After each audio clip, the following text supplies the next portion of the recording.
러시아의 광활하고 차가운 땅, 비밀과 전설로 둘러싸인 그곳에서 고대의 예언자들 중 한 이름이 두드러진다. 이반 미로슌이 모스크바의 예언자로 더 잘 알려져 있다.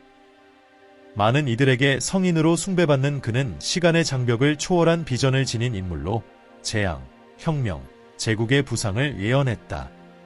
처음에는 종종 무시되었던 그의 예언들은 비극적으로도 정확하게 드러나 러시아와 전 세계의 역사를 신비와 권력의 그림자로 물들였다. 1802년 모스크바 외곽의 목동 가정에서 태어난 이반은 평범한 삶을 살 운명이었던 것처럼 보였다. 그러나 운명은 다른 계획을 가지고 있었다. 10세의 그는 처음으로 미래를 엿보게 되었다. 그것은 끔찍한 꿈으로 외국인들이 그의 땅을 침략해 마을을 불태우고 죽음을 가져오는 장면이었다. 며칠 후 1812년 나폴레옹의 군대가 그가 본 그대로 러시아로 진격했고 비극은 그의 가족에게 닥쳤다. 이 첫 번째 비전은 그를 전설적인 인물로 만들 일련의 예언의 시작에 불과했다. 세월이 흐르면서 이반의 비전은 더 강렬하고 빈번해졌다. 그는 제국의 붕괴, 폭군의 등장, 그리고 더욱 불안하게도 러시아와 동양, 특히 한국과 일본에 직접적인 영향을 미칠 일련의 사건들을 보았다. 이반의 가장 가까운 추종자들 사이에서 그는 인간의 이해를 초월한 힘과 직접 연결된 영적 지도자로 여겨졌다. 그의 예언은 세계대전부터 세계 질서를 바꿀 혁명에 이르기까지 포괄했다. 그의 가장 주목할 만한 예언 중 하나는 바로 러시아 제국의 몰락이었다. 대주교 파울로스와의 비밀스러운 대화에서 이반은 무서운 평정 속에 이렇게 말했다. 50년 내에 몽골의 피를 가진 부엉이의 눈을 한 남자가 러시아를 향해 발톱을 세우고 거대한 제국은 그의 발 아래 무너질 것이다. 50년 후 1917년 혁명은 나라를 뒤흔들며 차르 니콜라이 2세를 전복시키고 러시아를 혼돈 속으로 몰아넣었다. 예언자의 말은 현실이 되었고 이반 미로슈니의 이름은 미래를 내다본 인물로 신자들 사이에서 울려 퍼졌다. 그러나 이반의 비전은 러시아에만 국한되지 않았다. 그의 생애 마지막 날들에 이르러 예언자는 더욱 수수께끼 같은 내용을 밝혀냈다. 그는 동쪽에서 떠오르는 별에 대해 언급했으며 오랜 세월 내부의 억압과 외부의 침략에 시달린 한민족이 일어나 새로운 번영과 권력의 시대의 중심이 될 것이라고 말했다. 그 민족은 한국과 일본의 땅 근처, 동양에서 올 것이라고 하였으며 세계의 운명은 그들의 성공 또는 실패와 얽혀 있을 것이라고 예언했다. 세기가 흐른 지금, 학자들은 그의 예언을 분석하며 그 숨겨진 의미를 밝히기 위해 노력하고 있다. 한국, 일본, 러시아 간의 지정학적 긴장은 무시할 수 없는 상황이며 많은 이들이 이반이 예언한 내용이 현실로 드러나기 시작했다고 믿고 있다. 한때 강력한 제국들에 의해 억압받던 동양의 국가들은 이제 세계적인 강대국으로 부상하고 있으며 예언자의 이름은 다시 그림자 속에서 떠오르며 완전히 이해되지 않은 그 운명과 무거운 말들을 다시 불러오고 있다. 세월이 흐르면서 이반 미로슈니는 러시아의 신비주의자와 종교인들 사이에서 중심적인 인물이 되었다. 모스크바의 예언자라는 그의 명성은 퍼져나갔고 이는 단지 러시아에 관한 예언 때문만은 아니었다. 그의 시선은 놀라울 정도로 정확하게 미래를 관통했고 그의 조언을 구하던 사람들은 그의 비전의 선명함에 깊은 인상을 받았다. 이반은 수수께끼 같은 말을 하지 않았다. 그의 경고는 직접적이었고 소름 끼치도록 구체적이었다. 이반의 가장 많이 해자된 예언 중 하나는 한국과 동양의 미래에 관한 것이었다. 그는 태평양 지역에서 대규모 분쟁이 발생할 것을 보았으며 이는 강대국들이 연루되겠지만 그 중심은 동양 국가들이 될 것이라고 했다. 그의 말은 세대를 거쳐 메아리 쳤으며 가장 유명한 예언 중 하나에서 그는 이렇게 말했다. 동쪽의 용이 깨어날 때 북쪽은 떨 것이다. 한반도가 열세가 될 것이며 그것을 과소평가하는 자들은 자신들의 함정에 빠지게 될 것이다. 수십 년간 이 말은 해석되었고 학자들은 그 진정한 의미에 대해 의견이 분분했다. 용이 일본을 의미하는 것일까? 아니면 한국이나 중국을 가리키는 것일까? 여러분은 누가 이 용이라고 생각하는지 댓글로 남겨주세요. 하지만 그의 비전의 핵심은 분명했다. 한국은 세계 균형을 뒤흔들 미래의 위기에서 결정적인 역할을 할 것이라는 점이다. 그는 기술의 시대가 도래할 것을 예언했으며 그 시대에는 무기가 더 이상 인간의 손에 의해 조종되지 않고 자비를 모르는 보이지 않는 지성에 의해 움직일 것이라고 했다. 이반에게 있어 동양, 특히 한국의 발전은 러시아의 운명과 밀접하게 연결되어 있었다. 그는 동양의 땅에서 큰 전쟁이 벌어질 것이며 작은 분쟁들이 마치 마른 들판의 불씨처럼 빠르게 퍼져나갈 것이라고 주장했다. 세계가 2024년을 맞이하면서 이 해는 정치적 불안정, 자연재해, 그리고 전례 없는 기술 발전으로 특징 지어졌고 이반 미로슈니의 예언이 불안하게도 메아리 쳤다. 세계 무대는 급격한 변화의 새로운 시대로 접어들기 직전이었으며 많은 이들이 수세기 전 이러한 사건들을 거의 초자연적으로 정확하게 예견한 예언자의 말을 떠올리고 있었다. 아시아에서는 긴장이 최고조에 이르렀다. 북한은 수년간의 고립과 내부 갈등 끝에 다시 전 세계의 주목을 받으며 지역 안정을 흔든 핵실험을 단행했다. 일본은 최근 역사상 가장 큰 지진으로 인해 전례 없는 경제 위기에 직면해 있었고 이어서 동해안을 강타한 대규모 쓰나미는 상황을 더욱 악화시켰다. 자연은 마치 혼돈을 증폭시키려는 듯 힘을 합쳐 마침내 이반이 묘사한 힘들이 폭발하는 것처럼 보였다. 이반 미로슈니는 예언 중 하나에서 동쪽 땅을 휩쓸 파도가 권력과 생명 모두를 앗아갈 것이다 라고 말한 바 있다. 물이 주요 파괴 요소로 등장하는 대재앙에 대한 그의 묘사는 2024년 일본을 강타한 쓰나미와 소름 끼치도록 유사했다. 최대 15m 높이의 파도는 도시를 통째로 파괴했고 수천 명의 생명을 앗아갔다. 이미 내부 위기로 약화된 일본 정부는 이 엄청난 비극에 대처하기 위해 고군분투했다. 거의 두세기 전에 쓰인 러시아 예언자의 말이 이제 현실화되며 예고된 파괴의 공포를 실체화시키고 있었다. 한반도에서도 상황은 마찬가지로 불안했다. 이반의 한국에 대한 예언이 예상치 못한 방식으로 실현되기 시작했다. 그는 한반도가 세계적 변화의 진원지가 될 것이라고 예언했으며 2024년에는 다시 국제적인 주목을 받는 중심에 서게 되었다. 전 세계를 깜짝 놀라게 한 사건은 한국이 일본과 전례 없는 군사 및 기술 동맹을 발표한 것이었다.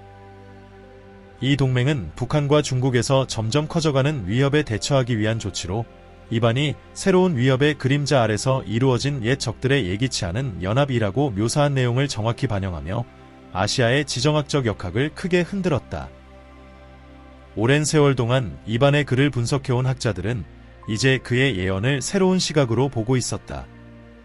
그는 수세기 동안 분열의 상처를 입은 국가가 부활할 것이며 그 국가가 칼이 아닌 지성과 기계에 보이지 않는 힘으로 싸우는 전투의 중심이 될 것이라고 말했다. 2024년의 한국은 세계에서 가장 큰 기술 혁신 허브 중 하나로 부상하며 인공지능과 생명공학 연구를 선도하고 있었다. 그러나 이러한 기술 발전은 부작용을 동반했다. 발전과 함께 정부와 대기업을 무릎 꿇게 만드는 새로운 사이버 위협이 등장했다. 2024년 하반기 세계를 충격에 빠뜨린 사건이 발생했다. 일련의 사이버 공격이 여러 국가의 주요 인프라를 마비시켰던 것이다. 병원, 전력망, 금융 시스템이 아시아와 유럽의 여러 나라에서 보이지 않는 힘에 의해 침해되었으며 많은 사람들은 이반 미로슈니가 피는 흘리지 않지만 생명은 조용히 사라지는 그림자 속에서 벌어지는 전쟁이라고 묘사한 것이 실현된 것이라고 믿었다. 이러한 사이버 공격은 공개된 전쟁이 아닌 네트워크와 서버에서 벌어지는 거의 눈에 띄지 않는 방식으로 수백만 명의 삶에 영향을 미치는 새로운 분쟁 시대를 열었다. 이 공격의 진원지는 북한의 수도 평양으로 밝혀졌으며 고립된 이 나라는 은밀하게 사이버 강국으로 성장하고 있었다. 이반은 동쪽의 용의 힘이 아닌 지성과 마음의 통제를 통해 세계를 지배하려 할 것이라고 언급한 바 있는데 북한의 사이버 강국으로서의 부상은 이 예언을 소름 끼치도록 정확하게 실현하는 듯 보였다. 세계가 이러한 새로운 위협을 이해하고 대응하기 위해 고군분투하는 가운데 또 다른 예기치 못한 사건이 이 지역을 더욱 혼란에 빠뜨렸다. 2024년 11월 중국 북부의 작은 도시에서 매우 전염성이 강하고 치명적인 바이러스가 출현한 것이다. 몇 주 만에 이 바이러스는 여러 성으로 확산되었고 국경을 넘어 일본과 한국에까지 도달했다. 보건당국은 공황 상태에 빠졌고 이반의 비전과의 유사성을 무시할 수 없었다. 러시아 예언자는 북쪽 바람을 타고 전해저 도시에 침묵을 들이우고 다시금 인간의 마음에 공포를 불러일으킬 보이지 않는 역병을 언급한 바 있었다. 아시아 국가들은 정치적 위기와 자연재해로 이미 어려움을 겪고 있는 가운데 이제는 생물학적 위협에 직면하게 되었다. 서울, 도쿄, 베이징의 거리들은 텅 비었고 국경은 폐쇄되었으며 정부들은 바이러스 확산을 막기 위해 엄격한 격리 조치를 시행했다. 미디어를 통해 전해진 도시의 유령 같은 모습은 이반 미로슈니가 예언 속에서 묘사한 악몽을 연상시켰다. 그것은 전통적인 전쟁이 아닌 훨씬 더 조용하고 치명적인 무언가에 의해 황폐화된 세계였다. 아시아의 혼란이 확산되고 세계가 점점 커져가는 공포 속에서 이 상황을 지켜보는 가운데 이반 미로슈니의 예언은 점점 더 중요한 의미를 가지게 되었다. 러시아 제국의 붕괴를 예견했던 예언자는 이제 자연, 기술, 질병의 힘이 결합하여 인류의 새로운 운명을 형성하는 어두운 길로 인류를 이끄는 것처럼 보였다. 남은 질문은 사람들이 그의 경고를 듣고 대비할 것인가, 아니면 시간의 깊은 곳에서 온 경고를 무시한 채 과거의 실수를 반복할 운명인가였다. 그러나 이반은 전쟁에 대해서만 이야기한 것이 아니었다. 그는 또한 글로벌 긴장의 결과로 나타날 전염병과 질병의 시기를 예언했다. 그는 보이지 않는 바이러스의 출현을 상세히 설명했으며 그것이 북쪽 바람에서 온다고 말하며 세계의 대도시에 죽음과 혼돈을 불러올 것이라고 했다. 그의 비전 속에서 사람들은 고립되었고 거리는 텅 비었으며 오직 영적으로 강한 자들만이 살아남을 것이라고 하였다. 이 비전은 많은 사람들에게 은유로 들렸으나 21세기 초의 팬데믹과 보건 위기가 세계의 방식을 급격히 바꾸어 놓으면서 새로운 의미를 가지게 되었다. 가장 수수께끼 같은 그의 글 중 하나에서 이반은 가까운 미래에 대해 국경은 사라질 것이나 민족의 두려움은 사라지지 않을 것이다 라고 썼다. 그는 기술이 국가 간 연결을 가능하게 할 시대에 대해 언급했지만 그 연결은 새로운 위험도 가져올 것이라고 경고했다.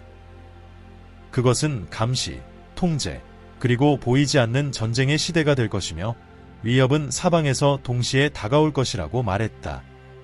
많은 사람들은 이것을 디지털 시대에 대한 예언으로 해석하고 있으며 이 시대에서는 군대뿐 아니라 데이터, 네트워크, 알고리즘이 권력과 영향력을 결정짓는 중요한 요소가 되었다. 그리고 이러한 모든 과정 속에서 이반은 항상 한국으로 돌아왔다. 그는 작지만 정신적으로 거대한 국가가 등장할 것이라고 예언했으며 그 나라는 상상할 수 없는 도전을 극복하고 세계적인 지도자로 성장할 것이라고 말했다. 이반은 이 국가의 주민들이 고통과 억압, 그리고 재탄생을 통해 단련될 것이라고 주장했다.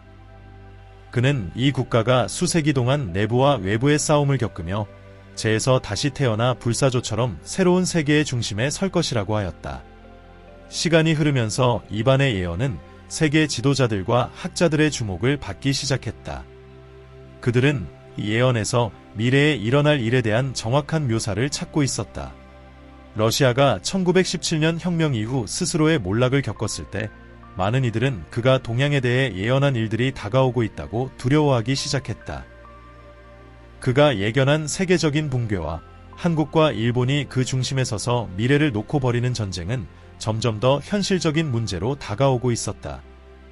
이제 더 이상 단순한 물리적 전쟁이 아닌 영향력과 기술을 통한 통제, 그리고 21세기를 형성할 새로운 기술들에 대한 싸움이었다.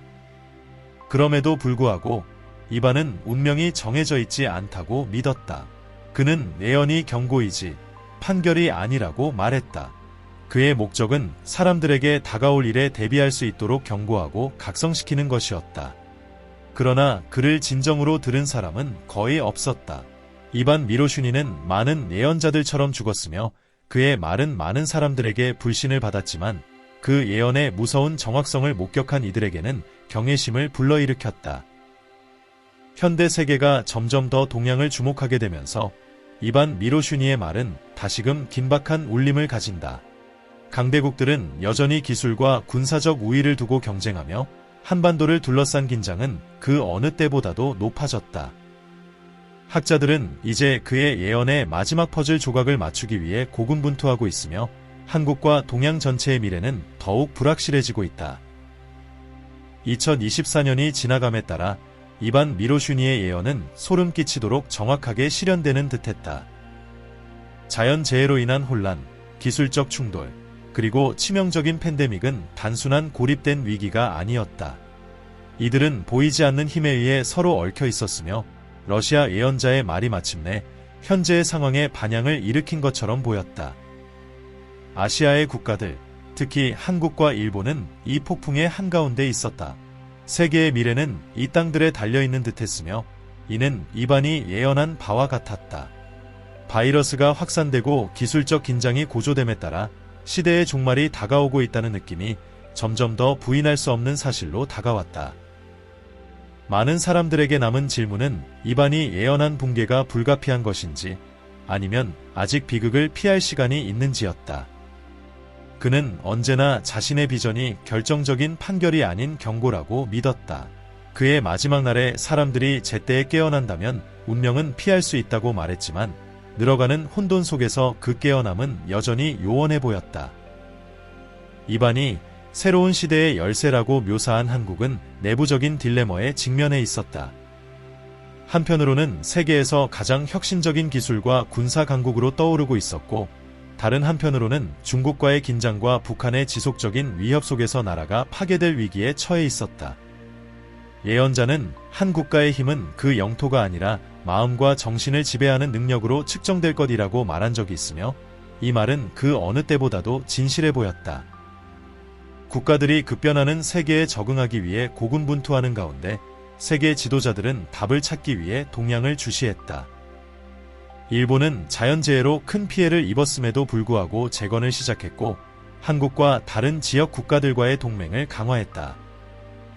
그러나 뭔가가 부족했다.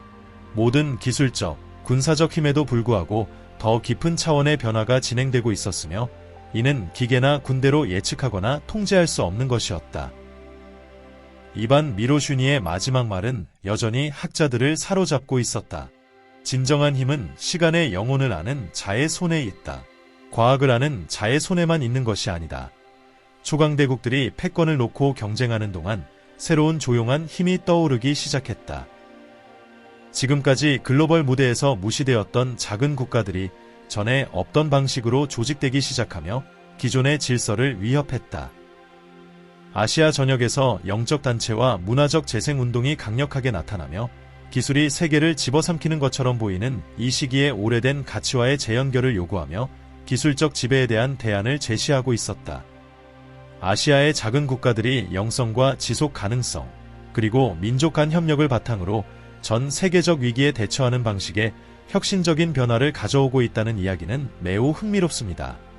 이반 미로슈니가 말한 동쪽에서 떠오르는 새로운 빛이 전쟁이나 기술의 발전이 아닌 작은 나라들 간의 연대와 영적 변화를 통해 실현되고 있다는 점이 주목할 만합니다. 하지만 여전히 세계는 불확실성 속에 놓여 있습니다. 한국은 기술 혁신과 영적 영향을 동시에 끌어들이는 다리 역할을 하며 일본과의 동맹 속에서 중요한 역할을 맡고 있지만 러시아, 중국, 그리고 서방 국가들의 경계 속에서 그 향방이 어떻게 될지는 불투명합니다. 이반의 예언은 갑작스러운 붕괴를 경고하기보다는 힘든 전환의 시기를 예고했으며 그 시기가 바로 지금 다가온 것처럼 보입니다. 그가 말한 옛 세계가 무너지고 새로운 세계가 잿더미에서 탄생할 것이다라는 말이 현재 우리가 마주하고 있는 시기를 암시하는 것일까요? 지금 우리가 배워야 할 것은 과거의 실수를 반복하지 않고 더 나은 미래를 위해 깨어나는 것일지도 모릅니다. 여러분은 이반 미로슈니의 예언에 대해 어떻게 생각하시나요? 지금 우리가 목격하고 있는 것이 그의 예언의 시작일까요? 아니면 더 많은 일이 남아 있을까요? 여러분의 생각을 댓글로 남겨주시면 감사하겠습니다. 저는 데이비드이며 영성과 지혜 채널에 오신 것을 환영합니다. 오늘 이 영상이 마음에 드셨다면 좋아요 버튼을 눌러주시고 앞으로도 흥미로운 예언과 신비로운 이야기를 놓치고 싶지 않으시다면 구독도 꼭 눌러주세요. 여러분과 함께 더 깊은 이야기를 나눌 수 있기를 기대합니다. 다음 영상에서 다시 뵙겠습니다.